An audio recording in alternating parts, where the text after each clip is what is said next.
Thank you for staying with us. Mulayam Singh Yadav, fondly known as Netaji, is no more. He passed away this morning at a hospital in Gurugram as he lost the battle with life at the age of 82.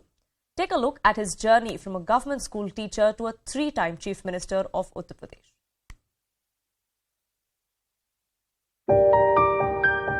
It's a secret that only Mulayam Singh Yadav knew, or else the Prime Minister Narendra Modi knows.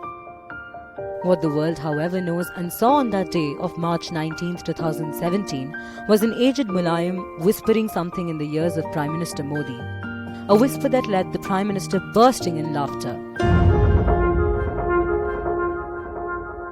The quintessential Netaji had probably sent out the most powerful message of his cloud, even in the moment of the biggest defeat for his party, and that too from a stage that was just witnessing the swearing-in of BJP government in the state, with Yogi Adityanath taking the oath as Chief Minister of Uttar Pradesh.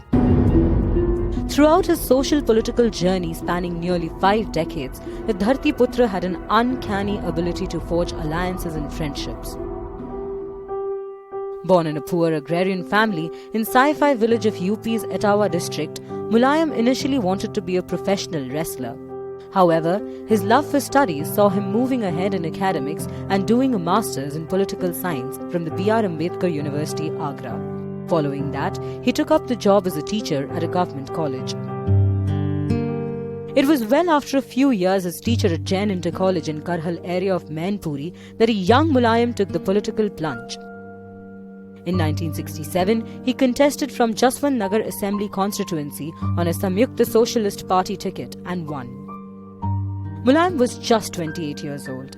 However, the first big acid test for the young leader was in 1975 when a national emergency was declared by the then Prime Minister Indira Gandhi. Mulayam, by then a second-term MLA, was arrested and was behind the bars for the next 19 months till the emergency was lifted.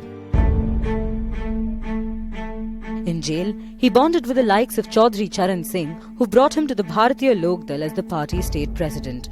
Having won the Jaswant Nagar seat again in the post-emergency election in 1977, Mulayam was brought in as the cooperative minister in the Janata Party government in the state.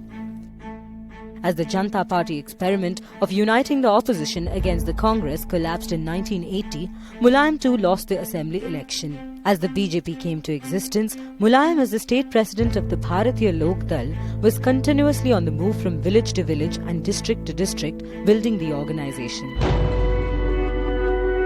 In 1982, Chaudhry Charan Singh rewarded him with a seat to the UP Assembly's upper house and he was made the leader of opposition in the Legislative Council, a post which he held till 1985 when the state went to polls again.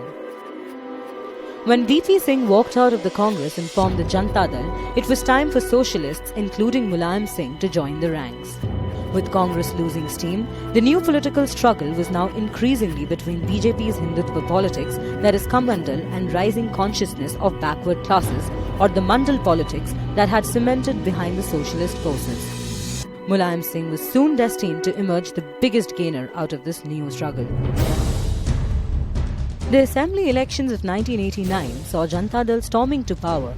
In the inner struggle for top job, Mulayam was able to win the support of majority legislators to ruin the ambitions of his rival Ajit Singh. The sharp politician in Mulayam by now had also taken a strong plunge at reaching out to the Muslim vote bank. In October 1990, Mulayam issued a challenge to Hindutva forces planning for a Kar Seva at the disputed site in Ayodhya. For the critics, Mulayam was now Maulana Mulayam, but for the politician himself, it was the moment of building a strong voting bloc of Yadavs and Muslims, or the MY factor, that was going to be the biggest pillar of strength for him and his future politics. In 1992, Mulayam Singh floated his own political outfit, the Samajwadi Party. It was also when socialists like Janeshwar Mishra endorsed him as Netaji. The grand unity of Dalits and backward classes was first envisioned by Mulayam Singh. He supported Kanchi Ram's candidature in the 1991 Lok Sabha elections from Etawah. The support ensured victory for the BSP founder. This first successful experiment at Dalit OBC Bonbhumi was in the 1993 Vidhan Sabha elections. SP and BSP for the first time entered a formula to form a joint government with rotation of the CM's post.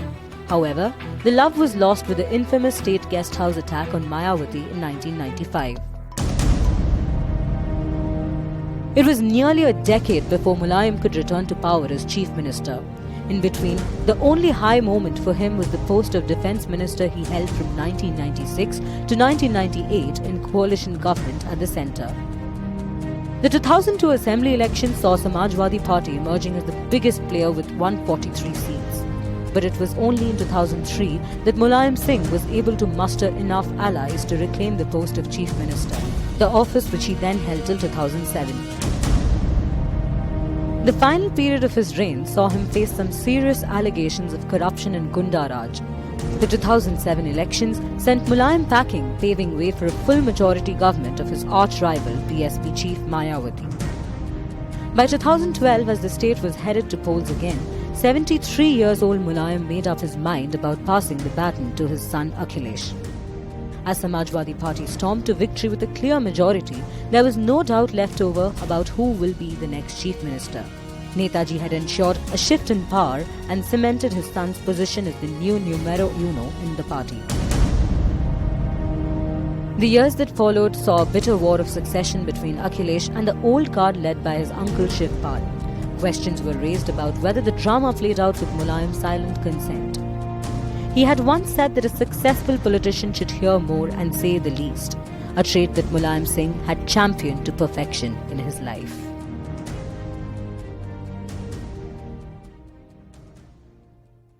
India is mourning the loss